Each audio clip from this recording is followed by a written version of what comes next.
Madame, Monsieur, bonjour. Aujourd'hui, nous allons traiter la problématique, en tout cas, connue par les médias, connue par les Belges, les concitoyens belges, etc., qui est la problématique des jeunes partis en Syrie, des jeunes partis au djihad, des jeunes qui sont encore en train de vouloir en tout cas partir en Syrie. Et on va parler de l'association des parents concernés qui fait un travail en tout cas exceptionnel, un travail d'accompagnement, un travail de prévention, travail éducatif justement pour empêcher d'autres jeunes à partir en Syrie. Et nous avons avec nous aujourd'hui la présidente de cette association des parents concernés, Madame Géraldine Henneguien. Et nous avons aussi avec nous le cofondateur de cette association qui est Monsieur Olivier Van Bett. J'espère que je prononce bien. Madame Géraldine, bonjour. Monsieur Olivier, bonjour. Bienvenue sur le plateau. Merci. Voilà. Pour commencer en tout cas, nous voulons savoir depuis quand existe cette association et pourquoi vous avez créé cette association.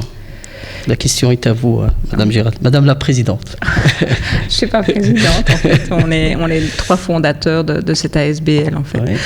Ben, tout simplement, au départ, c'est Olivier et Véronique, deux parents de jeunes partis en Syrie. Et là, nous nous plaçons en fait en octobre 2012, où là, ces parents se sont retrouvés seuls et démunis en fait, et écoutés de personne, et qui se sont dit c'est pas possible, on ne doit pas être les seuls. Il doit y avoir d'autres parents qui sont dans la même situation que nous et qui ont besoin de soutien. Et donc en avril 2013, Olivier et Véronique ont décidé de fonder un groupe de parole en fait. Un groupe de parole qui servait à écouter et à ne pas juger surtout les parents qui venaient et qui étaient dans le désarroi et qui avaient besoin de soutien et surtout d'aide pour savoir comment continuer à parler avec leur enfant, à essayer de savoir où était leur enfant et quelles étaient leurs obligations aussi en tant que parents. Et donc Olivier et Véronique ont créé ce groupe. J'y suis rentrée en fait en février 2014, après le départ de mon fils. Et petit à petit, on s'est rendu compte qu'il fallait qu'on arrête de pleurer et que l'on transforme ce groupe de parole en association. De façon à pouvoir aller taper à la porte des autorités, à la porte des ministres, à la porte de qui voulait bien nous écouter aussi, et de leur dire voilà, il faut que vous nous aidiez à empêcher ces départs, il faut que vous nous aidiez à ce que l'on garde le contact avec nos enfants, et il faut que nous aidiez à les faire revenir aussi. Et et donc cette ASBL a été créée et voilà, nous sommes devant vous aujourd'hui. D'accord. En tant que cofondateur ou fondateur de cette ASBL avec Madame Véronique, que j'ai eu l'occasion aussi de rencontrer, comment en tout cas est venue l'idée du départ en fait de créer cette association, vous qui êtes au fondateur? départ, comme a dit Géraldine, c'était un groupe de parole, simplement parce que nous, on avait besoin de nous exprimer. Entre les parents qui ont justement qui avaient perdu leurs un enfant, soit qui était encore là-bas, soit qui était décédé, comme le cas de mon fils. Et donc on avait une possibilité de pouvoir s'exprimer, déjà de ne pas rester cloîtré chez soi avec cette souffrance. Et donc très vite, on a eu d'autres familles, d'autres parents qui se sont présentés et qui se sont joués en groupe. Et donc c'était le début du phénomène. Mon fils était un des premiers qui est parti en Syrie. Un des premiers, ça veut dire en 2012 fin 2012, oui. Il y avait déjà eu quelques départs, mais bon, c'est vraiment dans le début du phénomène. Et donc, voilà, quelques mois après, il était décédé. Et il avait quel âge, votre enfant? Mon fils est parti à ses 23 ans et il est décédé, il venait d'avoir 24 ans. Donc, il s'appelait Sean. Sean. On a tous beaucoup souffert, sa maman et moi-même. Et ses frères et sœurs aussi, donc, parce qu'il y a évidemment toute la famille, il n'y a pas que les parents, il y a tous les dommages collatéraux. Il était pratiquant avant de partir? Il était pratiquant et s'était converti depuis peu, mais il avait, comme il vivait à Laken, il avait beaucoup d'amis musulmans et il n'y a jamais eu de problème, a priori, au départ. Et c'est vraiment la dernière année qu'il s'est radicalisé, il était mal influencé. Et puis les jeunes entre eux se sont montés la tête, ils sont partis à 5. Mais il est vraiment parti pour faire ce qu'on appelle la guerre sainte, le djihad, ou il est parti pour faire du bénévolat? Comment Au départ, c'était des projets humanitaires, puisqu'ils aidaient déjà ici à Bruxelles au Resto du Tawhid, à la gare du Nord. Oui. Et donc, par ce biais-là, ils ont commencé à être radicalisés, je vais dire. Oui. Et ce sont ces gens-là qui les ont montré les pistes pour partir là-bas, et qui les ont un petit peu poussés. Et puis les jeunes entre eux aussi. Oui. Et finalement, c'est comme ça qu'ils sont partis, pensant évidemment trouver une voie là-bas, une voie de salut. Et ce qui est triste, c'est que c'est mélangé à leur croyance, à leur religion, à leur espérance aussi. Donc, mon fils n'avait jamais eu de problème avec la justice. C'était un jeune très convenable. Et quand on entend tout ce qui se passe maintenant, on parle beaucoup de criminalité et tout ça. Et pour nous, les parents, c'est insupportable d'entendre ça, parce que nos enfants n'étaient pas des criminels. Oui. Donc Sean était parti pour faire du bénévolat, pour aider les Syriens là-bas sur place. Donc il n'avait pas l'intention, en tout cas... Pour être honnête aussi, peut-être qu'ils avaient des idées de faire une guerre sainte, comme vous dites, mais c'était avec beaucoup d'innocence, je pense, et très peu de connaissances, justement, de la religion. Et du contexte là-bas sur place. Du contexte là-bas sur place. Donc, ils ont profité de leur crédulité et de leur fougue, je vais dire, de jeunesse pour, je sais pas moi, changer le monde ou vouloir avoir un avenir, avec un monde pur, comme ils l'appellent. Et ces jeunes croient en ça. Ils croient vraiment en un avenir plus pur. Le monde ne va pas bien, on voit très bien. Parce qu'il n'a pas compris à un moment donné, là-bas sur place, que c'était tout à fait ce qu'ils n'attendaient pas de vraiment sa vision des choses, etc. Il n'a pas essayé de revenir. Mon fils n'a pas eu le temps, puisqu'il a très vite dû participer à des entraînements et à des raids contre l'armée de Bachar. Et c'est Sami, son ami, qui nous a prévenu de son décès, donc quelques mois après son départ. Donc ils l'ont mis directement, en fait... Ils ont été très vite drillés à s'entraîner et à participer au combat, parce qu'ils avaient besoin à ce moment-là, justement, de combattants. Et on ne sait même pas exactement dans quel groupe il était. Donc c'était pas encore l'État islamique proprement dit à ce moment-là, c'était encore d'autres groupes. Est-ce qu'ils étaient avec les rebelles ? On n'a pas trop eu des détails. Tout à fait, et au fur et à mesure du temps, on a pu remonter le puzzle et comprendre qu'est-ce qui s'était passé. Mais c'était trop tard, évidemment. Et donc, depuis tout ce qu'on a vécu, nous les parents, on se tient ensemble justement pour être forts et essayer d'empêcher d'autres jeunes de commettre cette erreur et de comprendre d'aller aussi au ce qui s'est là-bas, passé, etc. Pour justement aider d'autres parents à empêcher, en tout cas éviter ce genre de départ parfois qui est très difficile à vivre. Je dirais ce qui est le plus important, c'est de comprendre vraiment qu'est-ce qui se passe dans la tête du jeune, quelle est sa souffrance, quel est son besoin, sa recherche, de l'écouter et d'aller vers lui, quoi. Et surtout pas de stigmatiser ou de... Et il y a que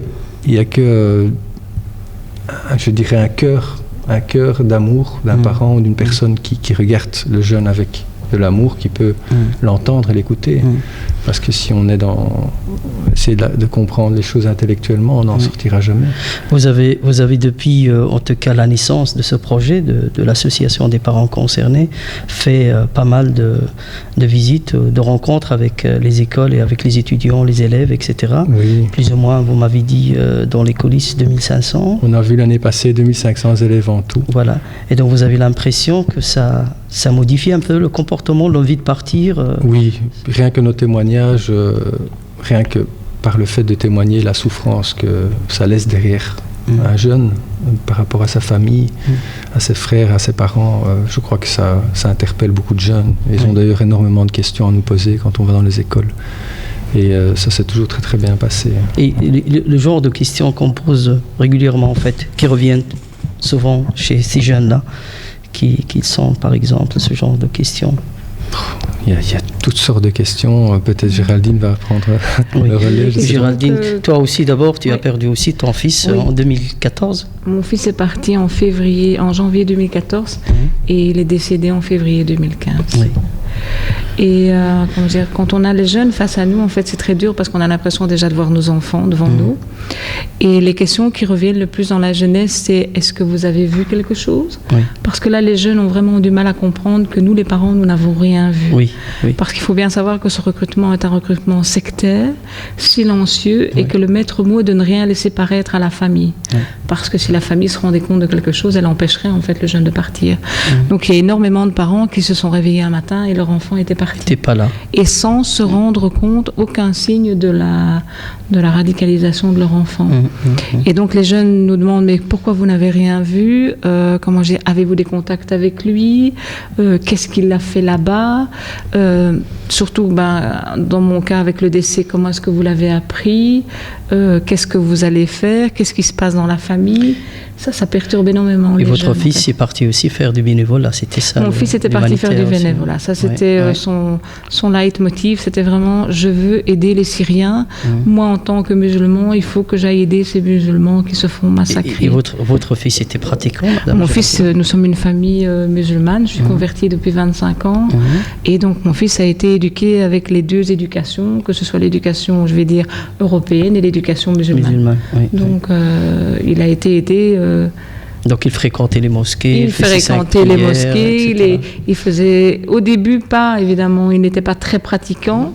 Et c'est justement un des premiers points qui a changé chez lui, c'est le fait qu'il soit devenu pratiquant. Parce qu'il était très jeune en tout cas. Il avait 18 ans. 18 ans. Il avait 18 ans, donc comment je vais dire, il est devenu pratiquant. Mais quand vous êtes parent musulman, vous vous dites, c'est bien, parce que ce jeune se reconnaît dans sa religion et ça va lui donner une ligne de vie. Donc vous ne mettez pas le fait qu'un jeune devient pratiquant et beaucoup plus pratiquant sur un des points de la radicalisation. Oui. Mais comment vous faites, en tout cas maintenant, avec votre organisation, votre association, en tout cas qui avance très bien dans le cadre de ces objectifs ou de la réalisation de ces objectifs, comment, en tout cas, vous arrivez, en tout cas, à répondre aux questions des personnes ou des parents qui ont aussi le même souci, le même problème, dont les enfants ils sont partis, qui ne sont pas encore décédés et qui veulent revenir, par exemple. Mais vous savez, nous ne sommes pas des experts, mais nous devenons des experts de par notre témoignage et de par notre vécu. Donc, en fait, les questions que les parents se posent, on se les est posées aussi par la suite. Et donc, de par être remonté en arrière et dans nos cas personnels, on arrive en fait à répondre plus ou moins aux parents. Et aux jeunes, en fait, on arrive à répondre parce que nos jeunes avaient les mêmes questions aussi qu'eux.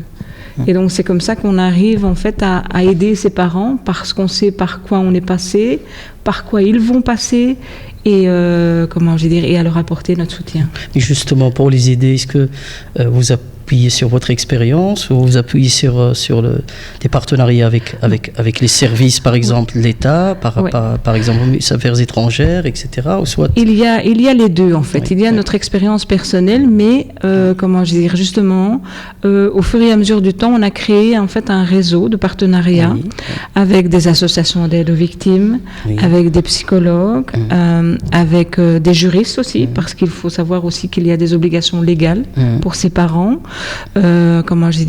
Et nous les mettons en contact en fait parce que nous n'avons pas les connaissances légales ni juridiques nécessaires, nous n'avons pas les connaissances psychologiques, mais un simple soutien, un simple coup de téléphone, quelquefois peut remplacer 2 heures chez un psy. Bien sûr, vous avez parfois des parents en tout cas qui cherchent justement ces informations qui sont parfois difficiles à obtenir et qui ont en fait un enfant qui est là-bas sur place, qui veulent justement le faire revenir. Il y a pas mal de réseaux maintenant qui se développent en dehors de la Belgique, en Hollande, etc., mais qui ne sont pas des réseaux structurés ou officiels.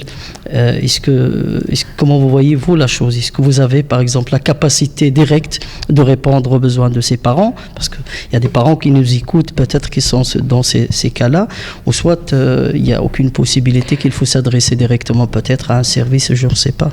De toute façon, quand les parents ont un jeune qui veut revenir, on traite de toute façon, en collaboration avec le ministère des Affaires étrangères. Donc avec le ministère direct. Avec le ministère des Affaires étrangères, on leur dit voilà, il y a tel jeune, avec toutes les coordonnées qu'on peut leur donner sur ce jeune, et leur dit voilà, ce jeune voudrait revenir.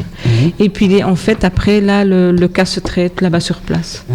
Parce qu'il n'y a pas de procédure mise en place par l'État belge. Donc vous n'avez pas, vous, un accès direct, ou soit une intervention directe sur le dossier? On peut les mettre en contact.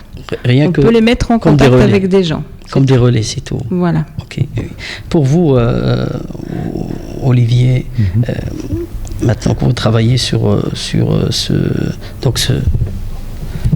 problème de radicalisation, de radicalisme, et on entend beaucoup d'initiatives récemment, donc au niveau du gouvernement, de la communauté française, ou à l'ONU Bruxelles, au niveau du ministère de l'Intérieur, etc. Il y a pas mal d'experts qui parlent de la déradicalisation, etc. Pour vous, c'est quoi le radicalisme exactement? Vous qui travaillez maintenant, Le radicalisme en soi n'est pas négatif, je dirais. Parfois, il faut être radical dans ses idées pour changer les choses. Mais c'est la motivation qu'il y a derrière, c'est tout le contexte. Et souvent, les spécialistes en parlent certainement beaucoup mieux que moi. Mais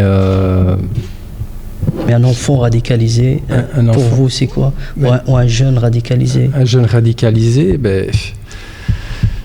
c'est un jeune qui est déjà en recherche d'une solution à un problème et qui veut trouver une solution à sa souffrance, à son mal-être, et qui malheureusement trouve des voies violentes qui ne vont pas le conduire à la paix et au bonheur qu'il cherche. C'est un sujet très délicat, et moi je ne suis pas personnellement musulman, et donc je ne vais pas mettre mes doigts dans une religion. J'ai beaucoup d'empathie et j'ai beaucoup de désir de comprendre le fond du problème, mais je ne vais certainement pas me permettre de juger.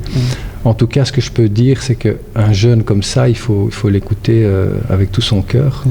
Et moi, si mon fils était encore en vie et que je devrais l'aider, je l'écouterai avec tout mon cœur, et là je comprendrai quelque chose. Et qu'est-ce qui s'est passé?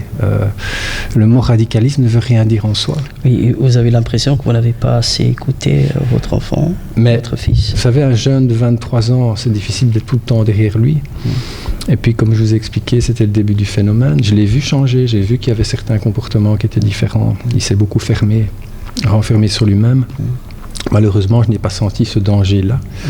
Et un beau matin, il était parti. Et comme beaucoup de cas, beaucoup de parents, c'est arrivé à beaucoup de personnes, on n'a rien vu venir. Et voilà, je crois qu'il n'y a pas de solution toute faite, il n'y a pas de théorie toute faite, il y a juste une écoute avec son cœur pour moi. Et quoi de mieux placé qu'un parent pour écouter un enfant ou un jeune qui est en souffrance avant tout. Et on peut chercher intellectuellement des solutions, on n'arrivera jamais. Et si on juge un jeune sans le comprendre, on n'y arrivera jamais non plus. Donc il faut l'écouter avec son cœur.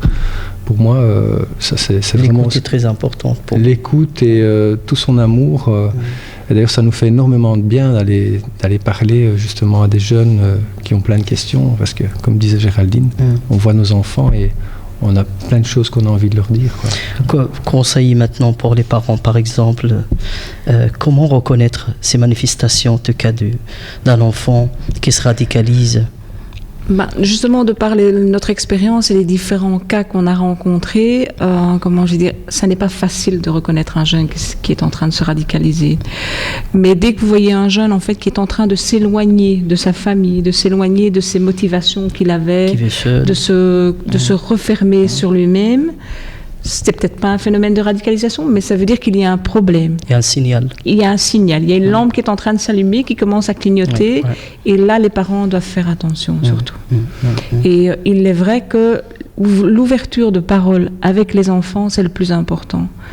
Il faut vraiment discuter journalièrement et ne pas laisser des tabous sur le côté sans en parler avec les jeunes. Les parents, maintenant, en tout cas, d'une manière générale, posent ces questions-là. Comment reconnaître, en tout cas, ces signes de radicalisme? Il n'y a pas une étiquette. Il n'y a pas une étiquette qui va apparaître sur le front de votre enfant, mais c'est vrai que l'éloignement de sa famille, l'éloignement de ses amis, l'éloignement d'une association à laquelle il participait ou ça, sont des signes précurseurs.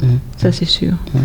Mais d'autres signes, il y a tellement de cas différents qu'il n'y a pas une encyclopédie qui va vous donner, voilà, pas comme dans certains, on a pu lire dans certains articles, ben voilà, il va commencer à lire le Coran, il va commencer à tenir des propos vraiment contre la démocratie, des choses comme ça. Rien à voir avec ça. Rien à voir parce que ce ne sera pas aussi flagrant que ça, en fait. Donc un enfant qui se radicalise, c'est un enfant, c'est un jeune qui se renferme sur lui-même peut-être, qui s'éloigne un peu du contexte familial, qui s'éloigne etc. du contexte familial, qui peut avoir un problème, qui est n'importe quel problème, et que c'est la solution pour lui, en fait, d'essayer de trouver une réponse à son problème. C'était le cas, par exemple, de votre fils avant de partir? Mon fils, en fait, le problème qu'il avait, c'est qu'il ne se sentait pas reconnu comme étant, un jeune. Et pour lui, en fait, il avait l'impression que quand il était en Belgique, on le considérait comme un Arabe, et que quand il était au Maroc, on le considérait comme un Belge. Donc il avait l'impression de ne pas avoir sa place dans la société. Et moi, en tant que parent, je n'ai pas vu ce problème comme étant aussi lourd et aussi sérieux chez lui, en fait. Oui. Mais ça, ce problème-là, en tout cas, je pense que la plupart des jeunes vivent en tout cas ce genre de problème de la double appartenance. Ils ne se sentent pas vraiment chez eux ici et ils ne se sentent pas non plus chez eux au Maroc. Oui. Mais donc, disons que ces enfants ne prennent pas l'initiative de partir. Ça, donc, c'est vrai. Voilà. Mais il a rencontré la mauvaise personne au mauvais moment. Oui. Donc, il a été influencé. Il a été influencé par un recruteur qui a senti cette faiblesse chez mon fils et qui en a profité et qui a vraiment jeté... il a accéléré quelque part... Voilà. Son départ et son... Oui. Et vous pensez que votre enfant, avant de partir, a été vraiment radicalisé ou vous n'avez rien vu? C'est-à-dire que je suis une des rares parents, en fait, à avoir été au courant que mon fils allait partir 2 semaines avant son départ. Et qu'est-ce que vous avez fait pour empêcher votre enfant? Prévenu la police. On est allé directement à la police en leur disant, voilà, on sait qu'il va partir telle date et empêchez-le de monter dans l'avion. Mais malheureusement, la police ne nous a pas suivis, mais ne nous a pas non plus prévenu ni informé qu'il n'allait pas nous suivre. Et donc mon fils est parti sans être embêté le jour de son départ. Donc c'est la police quelque part qui n'a pas fait son travail ici.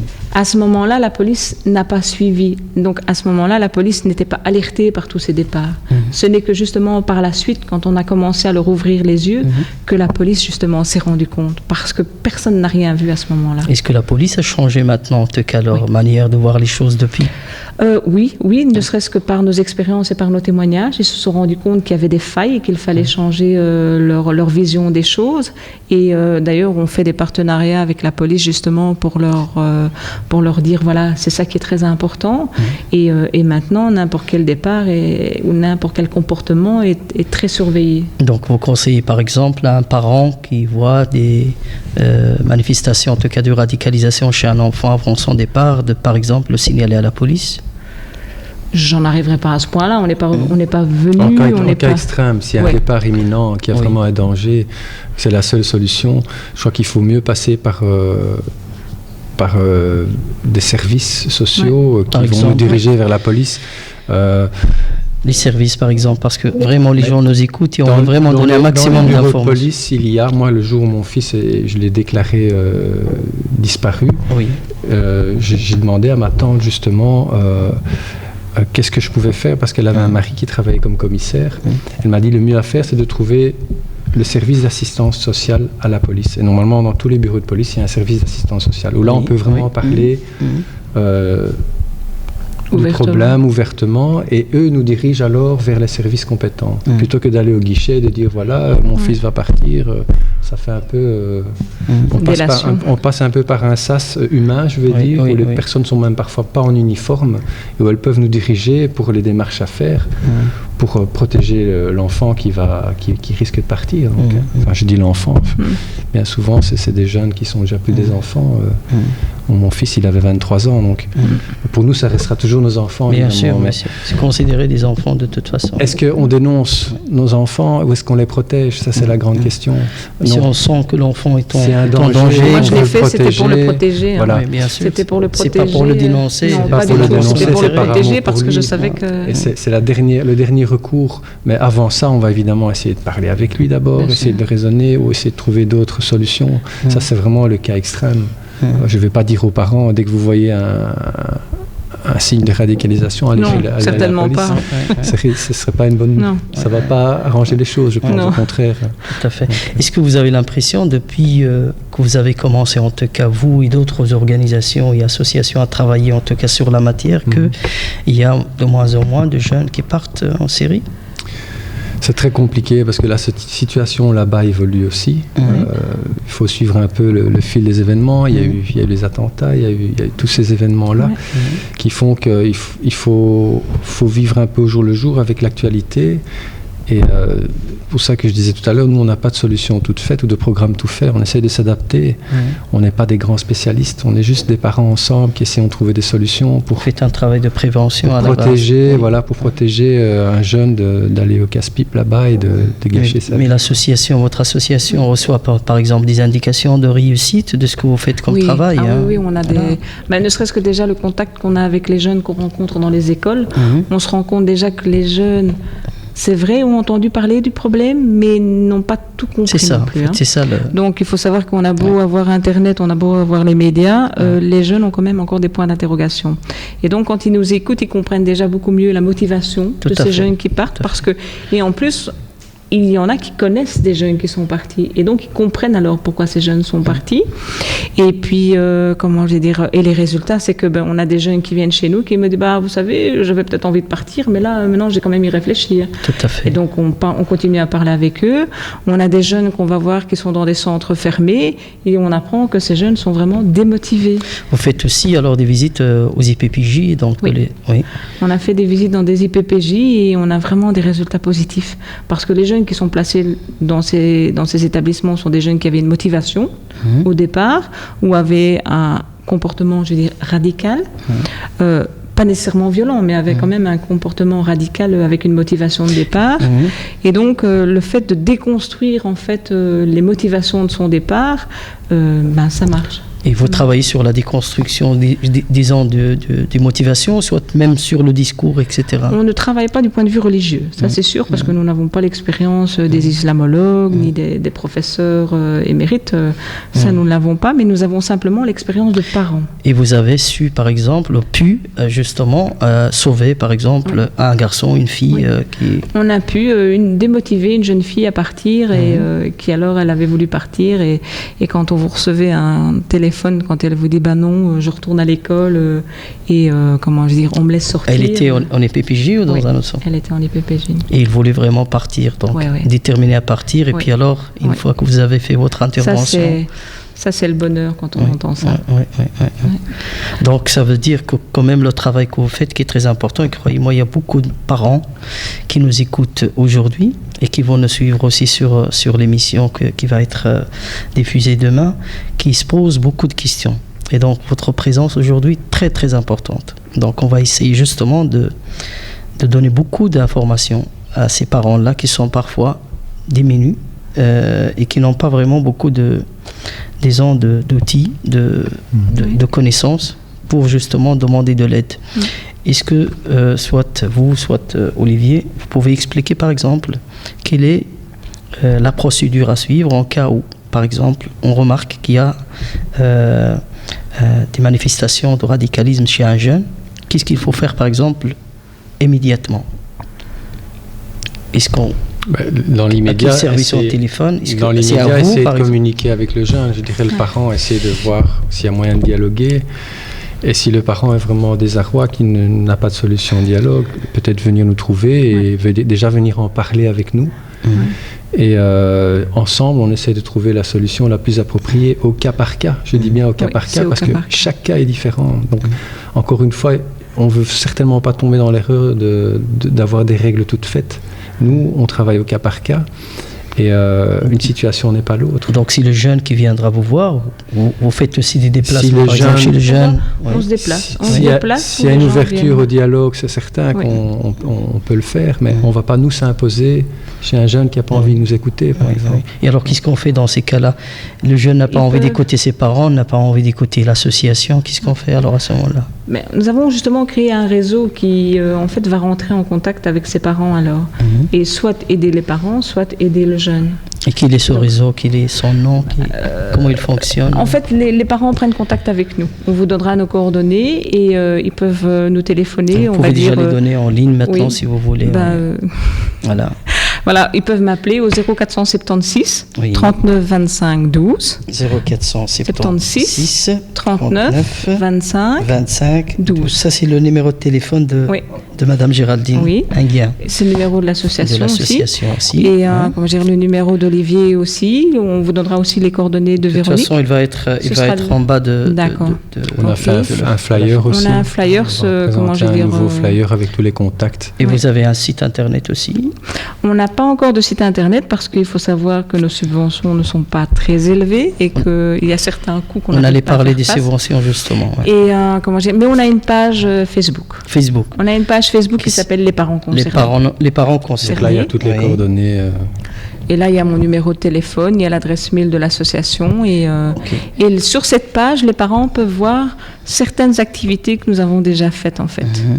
Nous avons fait un reportage, justement, pour expliquer quelle était la situation des parents. Il y a des conférences que l'on a données auprès des jeunes.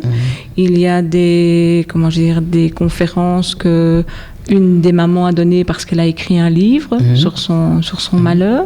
Il s'agit de la maman de Scarbeck, Samira Akil, qui a écrit Le bonheur est parti avec toi. Donc c'est une maman d'une jeune fille qui est partie en Syrie. Et donc les parents peuvent vraiment consulter notre page et ils peuvent nous appeler, on va dire 20 heures sur 24. Et vous êtes contacté par des nouveaux parents, par exemple? On rencontre des parents au fur et à mesure chaque jour.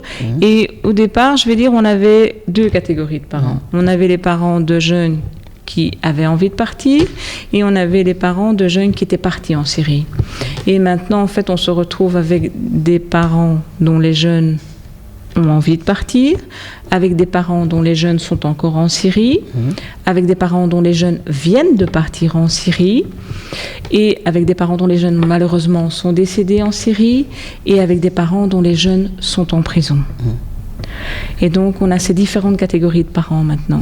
Et donc, on répond à toutes les demandes. On ne laisse personne sur le côté. Il y a encore des jeunes qui partent maintenant, il y a encore malgré ce travail qui se fait au niveau... oui, parce que la motivation est toujours latente. Simplement, maintenant, il y a beaucoup plus de contrôle, il y a beaucoup plus d'attention des parents, parce que si moi, quand mon fils a voulu partir, j'avais eu toute cette attention, j'aurais encore fait plus attention à mon fils. C'est ça le problème. Alors que maintenant, on a ouvert les yeux à toute la population de tous ces départs, parce qu'en 2014, on ne parlait pas de ces jeunes qui étaient partis. Donc il y avait quand même une ouverture très large pour que les jeunes puissent partir. Maintenant, il y a une ouverture médiatique. Et comment arrivent, en tout cas, ces jeunes-là arrivent encore maintenant à partir malgré tout ce travail qui est mis en place justement pour empêcher les départs? Vous dites des jeunes, mais c'est déjà des adultes, des jeunes adultes. Comment on va pas tenir nos enfants en laisse non plus. Non. Ils ont quand même à un moment donné leur majorité. Et donc il y a deux catégories de jeunes. Il y a les jeunes qui sont encore en mineur d'âge, où là il y a peut-être moyen de faire quelque chose. Et il y a des jeunes plus âgés qui font déjà leur vie, qui sont majeurs. C'est plus compliqué parce qu'ils ont leur indépendance, leur autonomie. Et donc on peut pas tenter l'impossible non plus. Donc on fait vraiment ce qu'on peut au cas par cas. Et avec les subventions que vous avez dit que vous avez des subventions mais qui sont très limitées. Oui, on a reçu en fait une aide de la Fondation Roi Baudouin qui avait fait appel à des projets concernant le soutien aux familles de jeunes partis et radicalisés. Et donc ça, nous avons reçu. Et cet argent sert vraiment à soutenir les familles. Donc, à les aider, aussi... Vous savez, j'appelle 3 mamans par jour, en fait. 3 mamans différentes par jour, je les appelle pour voir ne serait-ce que comment ça va. Et avoir un petit coup de téléphone, ne serait-ce que ça vous tient. Ça vous tient, ça vous motive. Et voilà quoi. Mais nous avons été frappés à la porte de différents ministres, mais... Toujours rien. Toujours rien. Alors que vous faites un travail vraiment d'une importance très importante par rapport à ses parents. De comprendre ces familles, on essaye de soutenir ces familles parce que il faut savoir que quand le jeune part, c'est toute la famille qui part avec lui. Parce que les parents sont dans un désarroi très grand. vont focaliser en fait sur ce jeune qui est parti et vont oublier le reste de la famille. Donc c'est toute la famille qui a besoin de notre soutien. Et surtout aussi, le problème, en tout cas jusqu'à il y a peu de temps, c'est que les frères et sœurs étaient considérés presque par la police comme étant aussi complices, des candidats au départ. Oui. Et donc c'était très facile pour les frères et sœurs de gérer cette situation vis-à-vis de la police. Donc vous faites aussi un travail psychologique, si j'ose dire. On peut dire que c'est un soutien psychologique. Oui, c'est plutôt un soutien moral que psychologique. Et l'équipe que vous avez pour l'instant est une équipe élargie avec des éducateurs, ou soit vous êtes vraiment très limité pour faire ce travail gigantesque? On est très limité. On a un groupe d'amis on se voit régulièrement justement pour partager, pour refaire une mise au point. Et on essaie d'avancer. Nous, c'est notre raison de vivre, puisque Géraldine, comme moi-même, on a perdu nos enfants là-bas. Et voilà, donc notre vie, elle a ce sens-là, quoi. Donc, Mais c'est vrai qu'on est limité, mais grâce au partenariat qu'on a mis en place, je veux dire, ça nous permet de faire face aux demandes, en fait. C'est ça, quoi. Suivre, en tout cas, les demandes des parents, et les orientations, et l'accompagnement. Voilà, je crois que tout reste à faire, on peut dire aussi. Il y a encore énormément de choses qui restent à faire. Et justement, que c'est inquiétant. Vous dites qu'il y a encore des enfants qui partent aujourd'hui. Donc mais c'est surtout, vraiment très inquiétant par rapport à d'autres parents. Moi, je voudrais quand même alerter les autorités et leur dire gérer les retours. Gérer les retours parce qu'il faut vraiment... il va y en avoir de plus en plus. Mais justement, pour un jeune qui est parti et qui se rend compte en fait qu'il a fait une erreur grave et qui veut revenir, comment ça se passe au niveau de est-ce qu'il y a une possibilité de retour Vous savez, déjà, ça dépend de l'endroit où il est. Ça dépend si c'est une fille ou si c'est un garçon.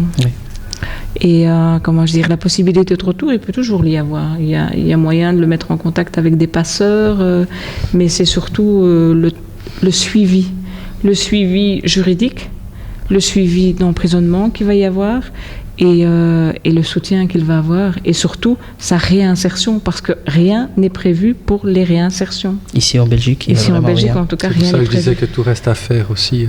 Il y a énormément de travail qui doit être fait. Il y a des gens qui sont prêts à justement aider, et on a déjà, on va dire, peut-être quelques pistes, quelques contacts. Est-ce que vous avez par exemple fait des propositions de projets de réinsertion, d'accompagnement au cas de retour? Si vous dites qu'il n'y a rien, mais c'est vraiment très inquiétant pour beaucoup de parents. C'est vraiment très inquiétant qu'il n'y ait rien. Un jeune qui revient, donc on le laisse dans la nature, qu'est-ce qu'on fait? Non, il y en a qui sont... C'est vrai qu'il y en a qui sont laissés dans la nature, mais il y en a qui sont emprisonnés. Parce que l'État belge, pour le moment, ne trouve que cette solution-là, c'est de l'emprisonner. Mais il n'y a pas de meilleur endroit que pour se faire radicaliser que la prison. Tout le monde le sait. Donc nous ne croyons pas que la prison soit la meilleure des solutions. Et ceux qu'on laisse dans la nature, est-ce qu'ils ne sont pas aussi... Ça dépend du cas, c'est vraiment au cas par cas, ça dépend quelle était la motivation de son départ. C'est ça surtout. Est-ce que l'État n'est pas peut-être dépassé par la gestion, en tout cas, de ce volume de... Avec les événements actuels, bien sûr. Il y a toute la psychose des attentats, il y a tout le phénomène sécuritaire pour le pays. Et à travers ça, en parallèle, il devrait y avoir aussi une analyse concrète du cas par cas et du danger ou pas d'un individu qui revient en Belgique. Et aussi tout le soutien qu'on peut apporter pour sa réinsertion aussi. Et voilà, imaginez-vous que des jeunes puissent se réinsérer, retrouver une direction et puis après parler à d'autres jeunes et témoigner de leur vécu. Ça serait pour nous et je pense pour tout le monde la meilleure solution. Donc,